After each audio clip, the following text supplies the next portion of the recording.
I always thought the people that I was most impressed by in physics were people that could just like look at an equation and like visualize the physical quantity or the physical thing being described. And I mean, I think I developed this intuition a little bit with like e to the I theta, and you could be like, oh, that's a wave. Like, it's, Yeah. you know, Yeah. we're describing circular things, or we're describing, there are professors who could do this with linear algebra, especially, who could just look at matrices and be like, oh, that's an upper triangular matrix with this thing there, so it must be this kind of system, and it must behave in this way.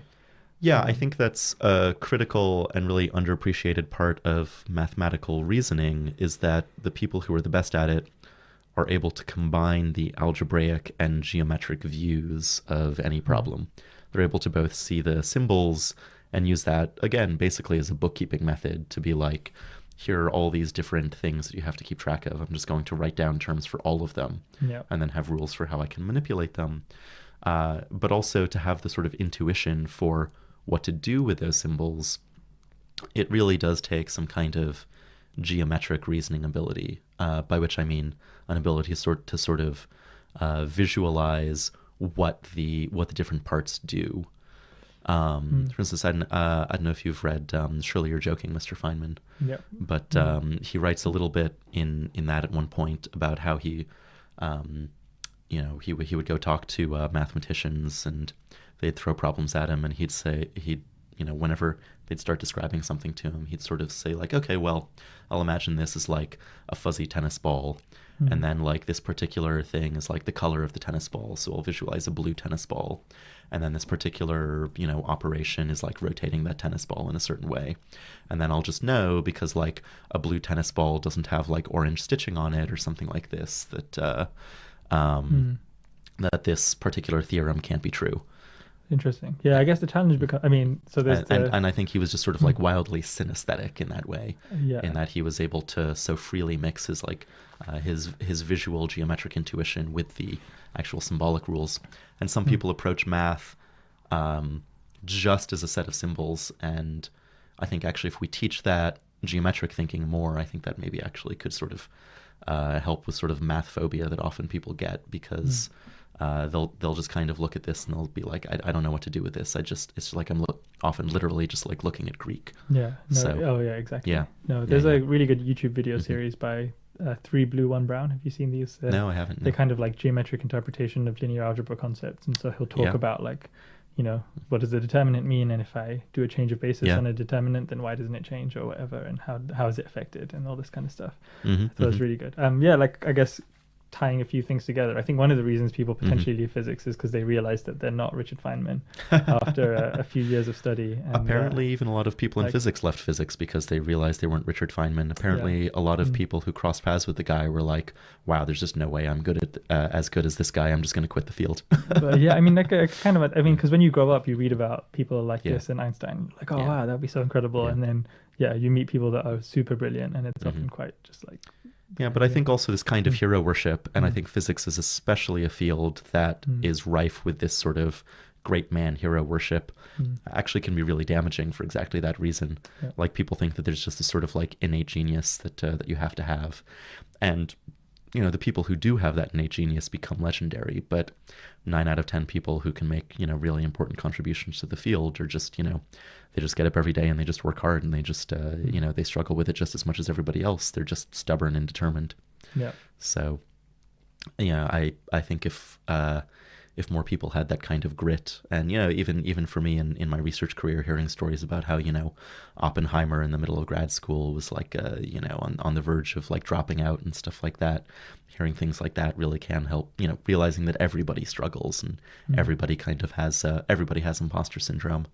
That sort of thing can, I think, help people just starting out in research, like push through some of the really difficult parts. Yeah. And I think there does need to be more of an acknowledgement of that in academia, because I mean, it's not just physics. It's any sort of branch of science will have this hero worship. I mean, I heard that they had some straw poll at Harvard asking people if they could get a Nobel Prize but would die in the next 5 years, something like that. Okay. Would they take that bargain? And I think more than half of the people polled said they would. Granted, maybe a lot of these people were pretty late in their careers, so maybe some of these might have been emeritus professors who were like, well, I've probably only got 5 years anyway. Yeah. But that kind of attitude, I think, is kind of insane. Yeah, no, especially like in the world that we're living in now, where you're getting more and more co-authors on any given paper, and sure, there are just more people in science today than there were, and science is becoming more and more collaborative, though. In my own work, I maybe push against that a little bit. I think for sort of large experimental projects and things like that, like collaboration is definitely necessary. There's just too much technical complexity for one person to do it. Yeah. But I think it's tough to do anything really conceptual in a large group. It's interesting. Yeah. Let's discuss that a bit more. Yeah, the joke that I heard about Feynman was that the way that Feynman solved problems was like the Feynman method. Have you heard this? Which is, what is it? Just like write it down, think very hard, and then write down the solution. Basically, yeah, exactly. And most people are like, well, I probably can't do that.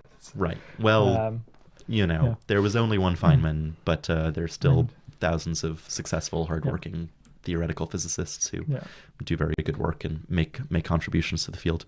Yeah, it's also interesting that a lot of these big breakthroughs kind of come on the cusp of a lot of work that has been done. So like, I think when you learn about Einstein and you realize that it was only because of this, like, like if it wasn't Einstein, it would have been someone else, just because the moment was so ripe for...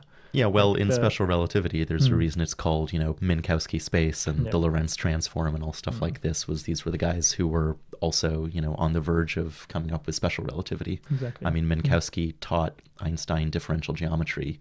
He just had some sort of vague intuition and sat down with a mathematician who just like very carefully tutored him for a long time. So also like even Einstein wasn't afraid to ask for help. Yeah. Like even Einstein knew when he didn't have all the tools, and found good mentors and found people he could talk to.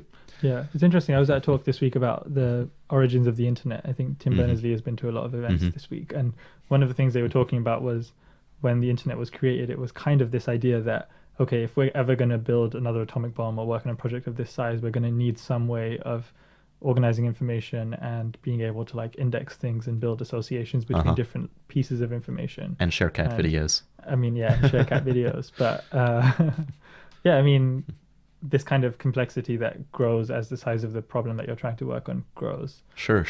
You do need kind of better tools to be able to deal with that. Well, I mean, I think the Manhattan Project is an excellent example of that, which is still mind-boggling to me that people were able to do that, with 1940s technology, or sort of inventing the technology for the second half of the 20th century. But if you have like 10, 15 spare minutes and want to read something really interesting, the conversations between captured German nuclear scientists when they found out about the existence of the atom bomb was actually recorded. This was, after Germany surrendered, but before Japan did, and these German scientists were being kept under observation by the Allies, and the transcripts are just amazing. But what you get from that is not any surprise at the technical feat, but surprise at the organizational feat. They all knew that it was possible, but they thought that the sheer organizational effort required to produce that much fissile material would have taken 15, 20 years. Oh, wow. And that the Americans were able to do it basically in 3 years was just completely flabbergasting to them. Purely from an organizational perspective. That's so pretty much purely from an organizational perspective. Super interesting. Yeah. It's interesting because one of like when you read about the history of the British Empire and things like this, you kind of get this sense that the British rule the world basically based on bureaucracy, and they were just much better at, but you can't do this because you don't have the correct paperwork for it, and just managed to the importance of having a system. Exactly, and it was just a very that and Gatling system. Guns. I mean, yeah, exactly. Doesn't hurt. Well, it hurts some people, but doesn't hurt when you're building an empire. But that, I guess, that's good for conquering the natives, but you're not going to maintain control unless you have a strict system of rules and things like that. Yeah.